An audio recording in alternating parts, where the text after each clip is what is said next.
other channels. But dito, you will see his best version. I bring out the best in Sir Ronald. Speaking of bringing out the best in Sir Ronald, do you think that the promotion of General Torre may bring out the best in BBM? Kasi parang medyo hindi ko na bakit kailangan ng reconciliation? Bakit? Ayan na naman si BBM eh. Ayan na naman si BBM. Baka, baka yun yung one of his better appointments. Kahit kino-contradict yung kanyang feelers for reconciliation. Di ba? Dahil, ang problema naman kasi kay BBM, parang walang framework eh, no? Kaya, wala lang, no? Gagawin ko ito, i-contradict nung gagawin ng isa kong kamay, yung ginagawa ng kabila kong kamay. Di ba? So, Hindi yata wala nag-uusap lang. yung dalawa eh. Medyo. Nice guy.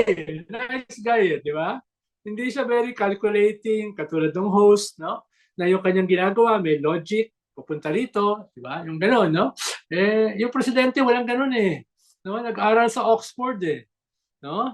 At nag-grade school sa Lasal. Ganyan. Hindi ko alam kung may hindi ko alam kung merong relationship yun sa isa't isa. Gano'n lang. Alam ko lang na grade school. So, Sir Ronald, you don't buy na Machiavellian ploy lang yan, na kunyari lang yan na reconciliation, pero the fact na tinanggal si Bernardo Guevara, yung isa sa CHED, wag na natin pangalanan, at saka yung ibang DDS, baka ano lang niya, hanash lang niya yan para lang ma-distract yung mga DDS thinking, oh, yung pala, mahina na si BBM, baka ma-appoint pa si Sara Duterte, tapos yung pala, akyat pa si, I mean, maybe Sir Ronald, we're being unfair to him. Hindi ba? Or baka parang... Madalas yun.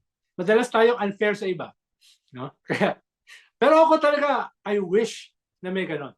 Believe me. Yun no? na lang. I wish na merong dito, may strategy. Urban legend. At merong mga plots within plots, no? Para ma-set up yung kanyang mga kalaban. Dahil hindi lang naman survival yung at stake dito eh. Yung survival din ng mga katulad ng host. No? Imagine mo kung nakabalik yung mga Duterte, nari yung host. No? Hindi ko alam. Na lang tayo forever. Host, no? Magsuzoom na lang tayo. So meron dito pa eh.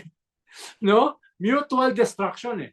Kaya dapat mas pa naman siya, mas strategic mag-isip, di ba? Mas ganon. Pero at least from my vantage point, hindi ko pa nakikita 'yon. Hindi ko pa nakikita, no? Oxford kasi siya, Sir Ronald, eh. Baka kaya medyo mataas ang level masyado kaya. Oo nga, lalo na sa mga dropout katulad ko. Hindi ganun kalalim. Hindi ganun kalalim yung aking pagsusuri. Hindi katulad ng iba dyan na may masteral o nag-a-apply pa ng doctorate. No? Iba yan. Or maraming libro na naisulat, marami ng articles na naisulat. Kanina ka pa nagpaparinig, Sir Ronald. Marami ka hugot ah. Ganun ka rin ba sa mga ibang channels or sa akin ka lang ganyan? Sa'yo lang. Sir Ronald, sabi mo nga, you bring out the best in me. Diba? I'm not sure, pero not at my expense, di ba? Yun ang problema. Akala ko kasi nasa Cool Pals pa rin tayo eh. Uy, guys, panoorin yung Cool Pals. Ang ganda ng response, Sir Ron. Nakita mo, legend na yun. For the first time, naging sidekick lang si Richard. Parang never nila nakita na tahimik lang ako nakatingin. Tapos parang... Tapos yung mga Cool Pals, naging weeping dog. Sir Ronald, hindi sila handa para sa'yo. I think they were a respectable former secretary, and then dumating parang iba yung in-order sa Shopee, iba yung dumating sa Timo, di ba, Sir Ronald? Humingi pa ng whiskey. Oo, medyo... Pinabuksan pa yung bote sa likod, di ba? Na mukhang iniingatan nilang buksan. I think parang after yung episode natin, napaisip sila, tama ba itong ginawa natin na inimbita natin itong mga political.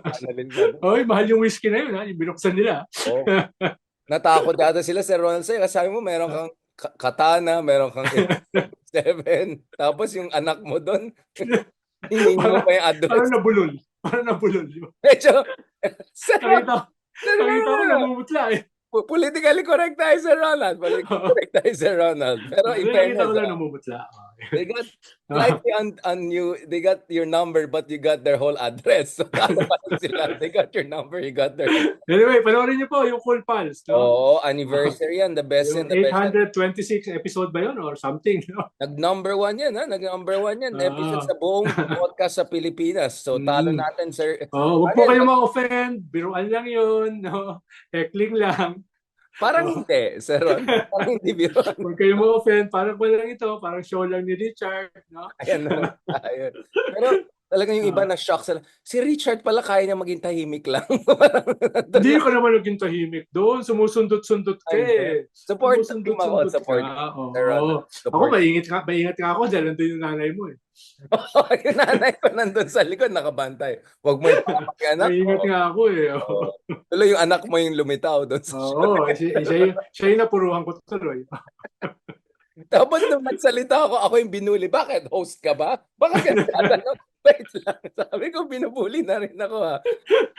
Let's do more of that, Sir Ronald. Daming natuwa doon. I think people just realize na we can do serious political analysis and at the same time be as entertaining as possible. But speaking of entertaining and showbiz, Sir Ronald, anong basa mo kay Cheese Oscadero moving by how many days na naman yung si Mr. Forthwith? Medyo siguro may nakita siyang dictionary na sinabi dapat 7 months ang forthwith. So nakapot na siguro yung by the book talaga yung June 2, hindi siya ganun ka 7 months. Ilagay natin ng June 7, ganun. Anong basa mo, Sir Ronald, dun sa fashion? Hindi, okay pa sa akin yun eh. Okay pa sa akin yun. Yung from 4 months, naging 5 months, maging 6 months, maging 7 months. Why not? Basta lang matuloy. Basta no? lang matuloy. Yeah. Basta lang matuloy. Ang problema, parang meron ako nakikitang insidious plot. Na sana hindi naman. No? Sinabi ko ito ng February, saka nung March eh. Napag-usapan din natin dito yan eh. Na baka itong forthwith na ito, itong hula-bulu dito sa forthwith, ay hindi lang simpleng interpretation ng forthwith, kundi bahagi ng isang strategy to kill the impeachment. Sana hindi naman. Pero sabi, June 2, dahil session pa yan ng 19th Congress. Tapos ngayon, June 11. Or 11, no? yeah. Last day. Bago yung matatapos yung 19th Congress sa 13. No? So, parang hindi lang nasa bingit. Halos walang mangyayari. At kung walang mangyayari, ay lumalaki yung possibility na hindi na pupunta kahit sa 20th Congress. Dahil hindi na-convene sa 19th Congress. Anong continuity ang sinasabi? Anong sinasabi kasi, na-convene sa 19th Congress and nasa trial court may continue to the 20th Congress. Ngayon, kung hindi na-convene sa 19th Congress, pwede bang magkaroon ng continuity? No? So, sinabi na natin ito noong February, noong March, na pwedeng mangyari itong ganitong klaseng technicality. Sana hindi. Sana hindi. Dahil kung mangyayari ito, kasumpa-sumpa yung Senate President na ginamit na excuse yung definition ng forthwith, yung pala ay may masamang balakin. No? Para nip in the bud, i-technical yung impeachment para hindi matuloy for whatever reasons. Manatili as Senate President, no? Whatever transactions yung meron, sana hindi. Pero, palapit na ng palapit sa ending ng 19th Congress, wala pa rin nakukonvene. Late na nga yung June 2, pinospone pa to June 11.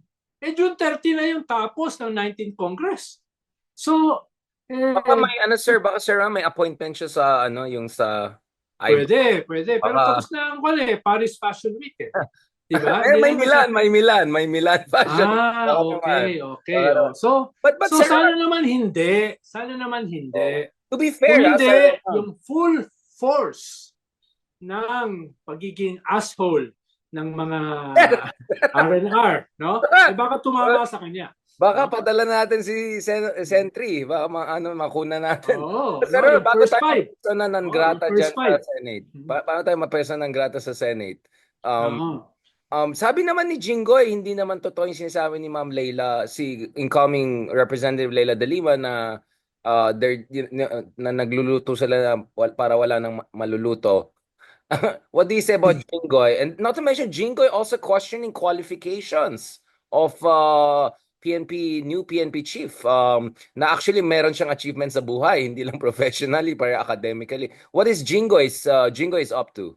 Malinaw naman yung pagkiling ni Jinggoy kung nasaan eh. Di ba, nakita mo naman nung humarap si Digong sa Senate, di ba? Kita mo naman kung sino binabanatan ni Jinggoy.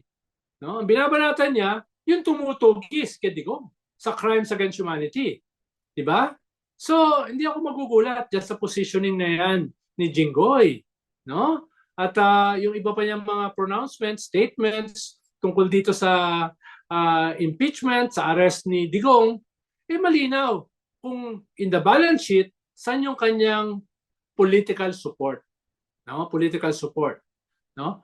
Again, katulad ni Senate President Chis Escudero, I withhold judgment until matuloy o hindi matuloy yung impeachment process at yung Senate as a trial court. I withhold judgment. No?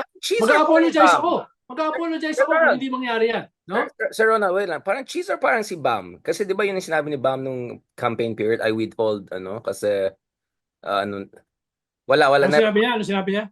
Di ba parang ganun din, withhold judgment, wag muna tayo mag-comment. Parang hindi lang yun ang sinabi niya. Okay na, Sir Ronald. Medyo, parang hindi lang yun ang sinabi niya. naghang yung internet. Ayun na naman tayo, mama.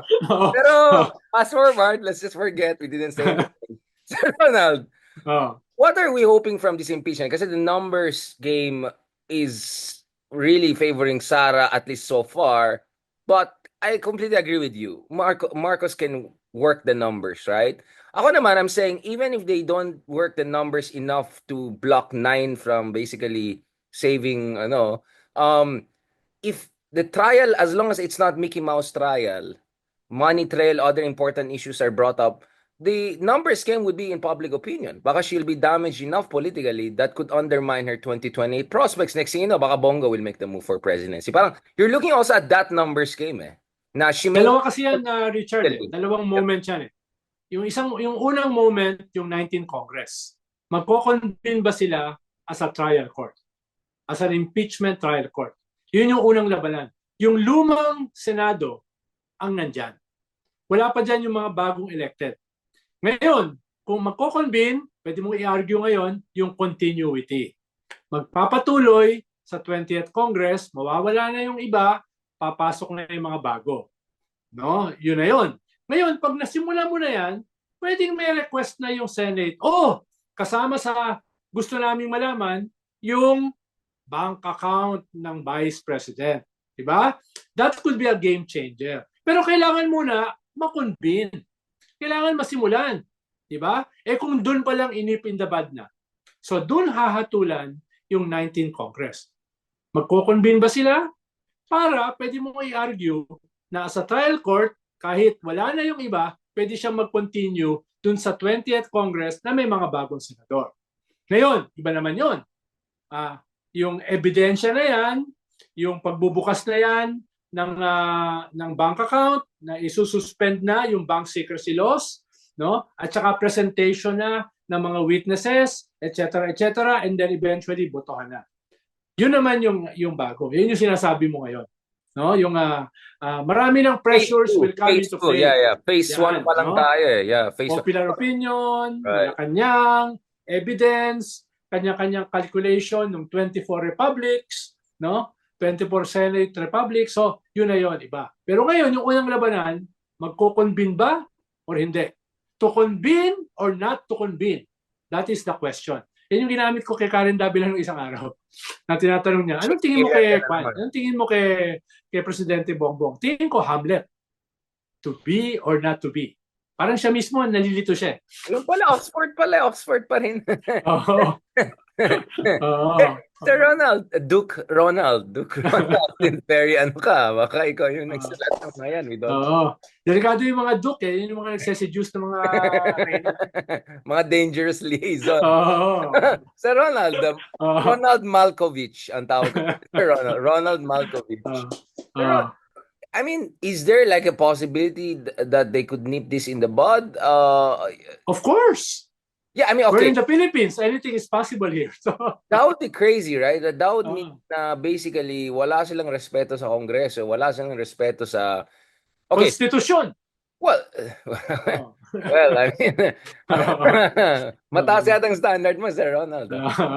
Mas, ikaw naman ang mataas ang standard ngayon. Oh, but okay, let's talk about public opinion. Like, ano ba talagang public opinion? Kasi yung survey, Depende, anong survey firm ba yung kaya nga yung tinitingnan mo? isang survey, kung sinong walang trabaho, yun yung mas mataas ang trust rating. Yung isang Ah, survey naman, biglang yung mataas sa trust rating or mas mataas sa trust rating, yun yung talagang parang ayaw ng tao yung ginagawa kasi masyadong kontrabida, dapat harapin niya yung impeachment. Ganun. Like, so how do you make sense of, I mean, we're talking about authoritative surveys here, at least the most established survey companies in the country. So if you are a normal senator, and you're politically calculating, what are these surveys telling you? if I were a normal senator, I cannot make sense of the surveys. Ngayon, kung tatanungin mo, am I an extraordinary senator? Diyan, iba yan. No? Pero as a normal senator, sino ba normal senator para sa'yo? Mahirap sagutin yan. Ayaw ko ng Para bang trap? Para Kaya ba nga eh. pinapatalo kita sa isang patibong? Parang pinapahamak mo ako, sir. Kaya nga, sir, kita dito para mapahamak kita. Hindi sa kanina mo Yeah. pa ako Ang sasabihin dyan, papaliwalag nila yan, i-explain away yan, na magkaiba yung tanong. Magkaiba yung panahon. Diba? Yun yung mga usual na paliwanag. Pero sabi ko nga, since surveys do not exist in a vacuum, gagamitin yan ng mga political protagonists, antagonists, according to their own strategy, tactics, political objectives. No? Kahit iba yung layunin ng mga survey firms na gusto lang nila ilabas yung kanilang science, no? Pero hindi nila maaalis na gagamitin yan, no? Based sa political objectives ng mga political contenders dahil political warfare, no? Kaya makikita mo yung isang survey gagamitin na ng isang side. Hindi na yan usapin kung yan ay tama, mali, accurate. Yung isang survey, gagamitin na ng isang site. Diba? Yun yung magiging panirito. Yung definition ng mga surveys, is not per se. It is based on under what political strategy sila magagamit. No? Right. Yun na yung pa. Sir, before we go to the latter part of this, I just want to go to the ICC issue again because Sara ay nandyan na sa ngayon sa Hague yata. At wait, parang may museum na sila. Like, sabi ko, the last time andun ako sa detention center, inis na inis yung mga kapitbahay kasi ang ingay daw ng mga tao. Like, gumaganon sila, we're sleeping, gumaganon sila. Ngayon, may museum na yata. Like, hindi ba pwede kasuhan yung mga yan for loitering bang tao? Kaya, pati si Baste, nandun na. Pati si Aimee, nandun na. Yung kapwa mo Ilocano, nandun na. No? Hindi naman pinapapasok. Diba? Oh. Hindi sila pwede pumasok. Anong pinaggagawa nila dyan? Wala, mama, kakasuhan sila ng mga kapitbahay ng detention center. Mga kawawa yung mga tao doon. Oo nga. Hindi sila sanay sa ganyang klaseng disruption. Very, very stable, very peaceful ang The Hague. Diba? Kaya, ibang usapin na yan. No? Pero katulad dyan, yung sa ICC, iba-iba rin yung mga resulta sa survey dyan. Diba? Iba yung mga survey na, uy, dapat litisin talaga yan. Meron nga isa ay 63%, 2/3. Dapat litisin talaga si Digong. Meron naman nagsasabi, oh, hindi. 40% o 30%. Hindi ko na masubaybayan eh. Ang sinasabi ko lang, mismo sa ICC, iba-iba yung resulta ng survey. Again, sasabihin dyan, ibang tanong, iba yung panahon, no? Etc. etc. Again, all of this will be used by political agrupations, political organ na magkakalaban. What do you think about Bato taunting na pupunta siya sa Hague or sabi niya pupunta siya sa Hague at meet niya si Tatay Digong?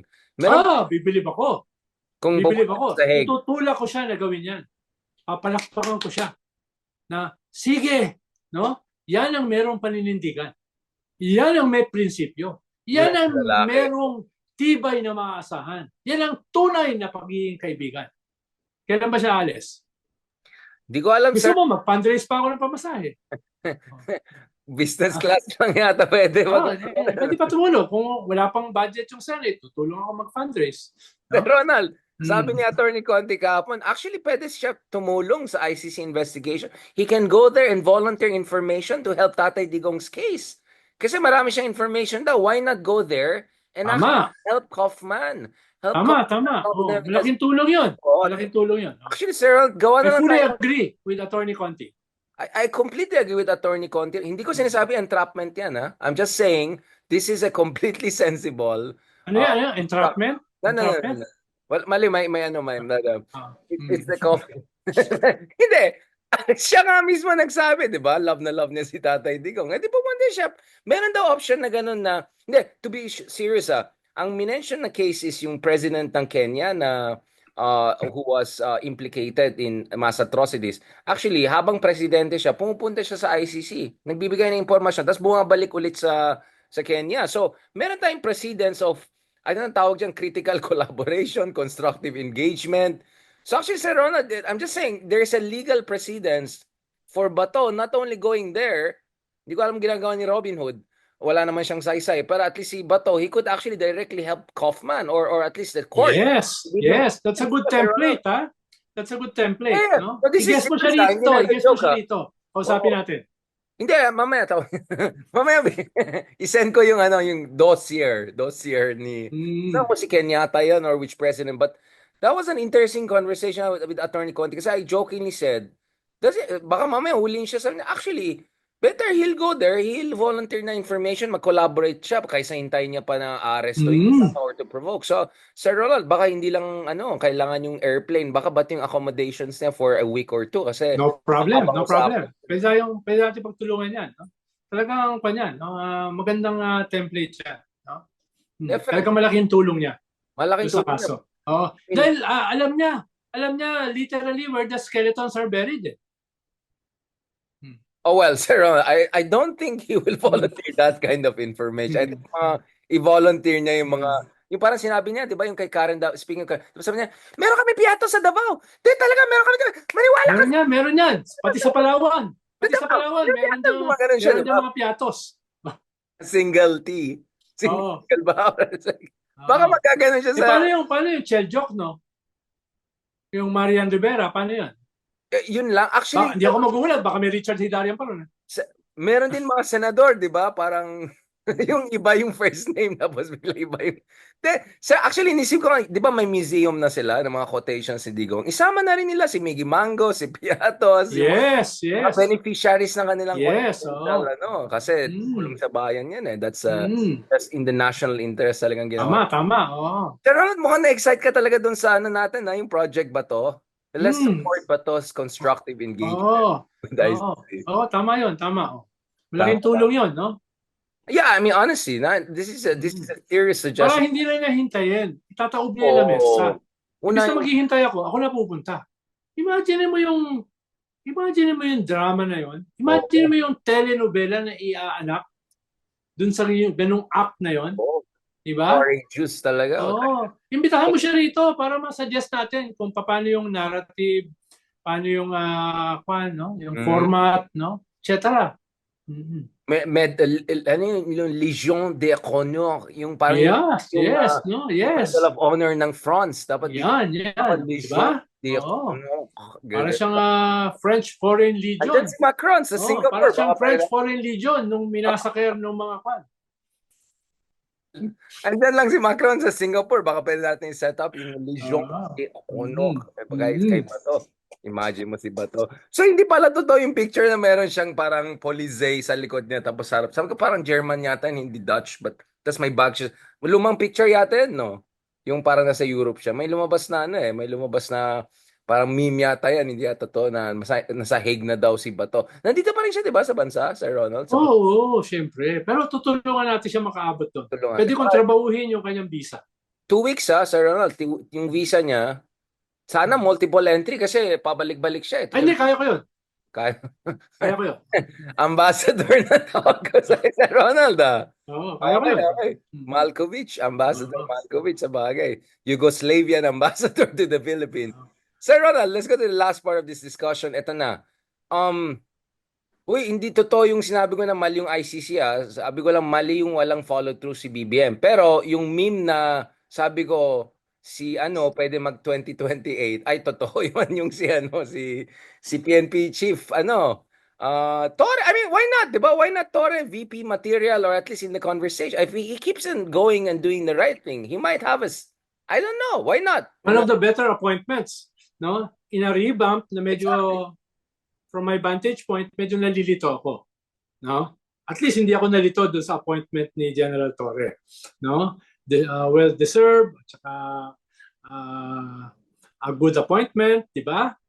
About loyalty, about performance, di ba? About integrity. Wala akong masasabi doon sa tao, di ba? Hindi katulad nung tinanggal yung DOE secretary tapos nilipat sa environment portfolio. What was that about? No? What was that about? No? Yung environment dun sa kabila. Parang ang dami musical chair yatang yung tapos yung revamp na medyo merong revamp, no? Tapos merong revamp. Yung meron 5, tapos 3 sa 5 nilagay sa ibang posisyon, tapos meron nangyaring 2, tapos alam ko may susunod pa. So Right. So, ayan ang problema pag wala kang framework sa isang revamp. Dapat meron kang framework, meron kang political project na magiging basihan mo kung sino ang tatanggalin at sino yung papalitan. Sino ipapalit. Diba? Paano kahit revamp ka ng revamp, tapos wala kang framework, so malulubog ka pa rin sa kumunoy. Ang revamp kasi is a substantial part of a reset. Bahagi ng reset is communication, messaging, narrative building. Bahagi ay substance, a reform agenda, at isang changing of the guards, no? Revamp. Ngayon, kung ganyan yung revamp mo, medyo na-dilute yung substance, no? Medyo may contradictory ka lang ang bahagi ng messaging. Tapos yung substance, medyo kinukulang na rin. So eventually, yung purpose mo na crisis management at saka reset, nawawala. Natatabunan ng mga controversies na inaanak nung revamp. At this point. Baka ang tawag dyan, drip strategy. Parang Sir Ronald, just ask, you were in Malacanang. Is there a precedence for an executive secretary to put also his former title? Like, former Chief Justice of Supreme Court, tapos sa baba, Executive Secretary. Meron ba, nilalagay bang yung CV doon sa, baka doon sa kabila, meron pa, former President of Wala akong nakitang gano'n. Wait, pero siguro bawat gobyerno, iba-iba yung style, di ba? Pero, wala akong nakitang gano'n. Former student in UST. Pero, yung unang press con kasi ni E.S. Bersamin, sabi niya, itong mga matatanggal, either because of inefficiency or corruption or both. Pero, pwede pa silang mailipat ng posisyon. Kakasabi mo na inefficient or corrupt or both. Pwede mo ililipat ng posisyon. Or baka hindi lang talaga sanay si E.S. Bersamin sa press conference. Hindi niya strong point yan eh. Diba? Kaya, baka iba na yung dapat magsalita. Ano yung strong point niya, Sir Ronald? The law. Okay. Galing ka sumagot. Hindi kita nahuli, Sir Ronald. Yun yung strong point. That's good. Pati yung mami ko, natutuwa sabi niya, fasting care yan si Sir Ronald. Minsan, in-entrap rin kita eh. So, uy, nakalusot. Of course, he's the luminary. Pero, parang gusto mo rin mamalik sa Malacanang yata. Pero hindi ka na welcome sa Senate. Tingin ko. Tingin mo, unless mapalitan yung Pero tingin ko ikaw rin. Tingin ko, pag di na tayo friends, pwede na. Kasi feeling ko... Tingin ko pa, kahit sa Congress, di ka welcome eh. Sir Ronald, wait lang. Magbibilangan tayo dyan. But going back to this, Sir Ronald, parang kanina naman pa ako pinapahamak, Sir Ronald. Parang, wait lang, binubuli ba ako sa sarili kong show? Ako pa? Yeah, kasi Harry Roque, tawag sa akin bully. I didn't like that comparison. Parang na-hurt ako lalo. Do you think it was too early for Risa to get her name out there, or Well, ang dapat lang naman ginawa ni Risa yon. Dahil merong defining moment yung election na ito. Hindi lang pala buhay yung pink wave. Kung hindi, yung mga disenchanted sa Uniteam na nawasak ay mukhang lumilipat doon. No? Parang lumilipat doon. Kaya may ganung possibility. Or yung mga BBM na ayaw sa mga Duterte, yung mga bakante nila na dalawa, tatlo, pinunuan nila ng mga pink. Or yung mga Duterte na mahihina naman yung kanilang kandidato, yung mga bakante, pinunuan nila ng mga pink rather than mga BBM. So pwedeng na perfect storm yung mga pink na mga forces sa Senate. Ganun din pwede yung nangyari sa party list. Kaya naabot ng akbayan the highest party list vote sa kasaysayan ng party list elections. Dahil yung mga, dito naman, mas siguro yung kabataan. Although wala kasing exit polls, walang numbers crunching para patunayan yan. Hindi ko rin naman tatawagin yan na Gen Z vote or youth vote. Dahil nga wala namang data crunching to support that. Pero anecdotally, halos lahat ng mock election sa mga schools sa university nasa top 2 ang akbayan. So, baka yun na nag-deliver, especially sa NCR, where almost 30% ng boto ng akbayan, almost 1 million votes, dito nang galing sa NCR. At sa NCR, marami mga estudyante. Diba? So, pwedeng ganun yung mga iba-iba dyan. Pero dahil, again, walang exit polls, walang forensic analysis ng mga nangyari, ay wala akong malinaw na batayan para dyan. Kaya, pero, kailangan gawin na ni Risa para ma-harness itong political capital na ito. Mahirap kasi na walang leader. Ngayon, ibang usapin yung 2028. Diba? Ibang usapin yun. Pero somebody has to scale up as a leader. Dahil si Lenny, nasa local. Si Bam, bagong pasok sa Senado. Tsaka si Kiko. Si Risa, yung incumbent senator na campaign manager ni Bam at saka ni Kiko, no? At nung iba pang pink forces. So siya yung logical na mag-scale up. Lalo na sa kanya pinasa ni Lenny yung baton of leadership noong 2022. Kaya huwag sanang masamain nung ibang mga tao, ibang mga grupo, katulad halimbawa ni Harvey Ke, na parang galit na nag-scale up si Risa. No? Hindi ko alam kung ano yung kanyang hugot. No? Bakit niya binabanatan yung pag-scale up ni Risa? Oo. Na masyado pang maaga, parang masyado namang politiking ito, etc. etc. Yun yung purpose. Kailangan may puntahan itong political capital na na-develop sa midterm election ng mga pink. Ibang usapin pa kung sino talaga yung pipiliin going into 2028. Pero hindi pwedeng walang leader at this point na mag-scale up. At logical yan dahil doon sa pagpasa ni Lenny ng leadership ng pink, dahil sa pagiging campaign manager ni Risa doon sa pink campaign sa Senate at saka sa iba pang larangan, no? At saka walang nagpapakilala as the leader. Kung may magpapakilala, edi siya. Diba? So, wag masamain yung ganon, no? Dahil sayang. Pero why would anyone take it against Riza considering she was already, the baton was passed to her. She oversaw the most successful opposition performance in recent memory, kumpara especially sa 2019, di ba? Even baka ayaw lang sa kanya. Or I was wondering why may ibang gustong itulak. Who knows? No? Who knows?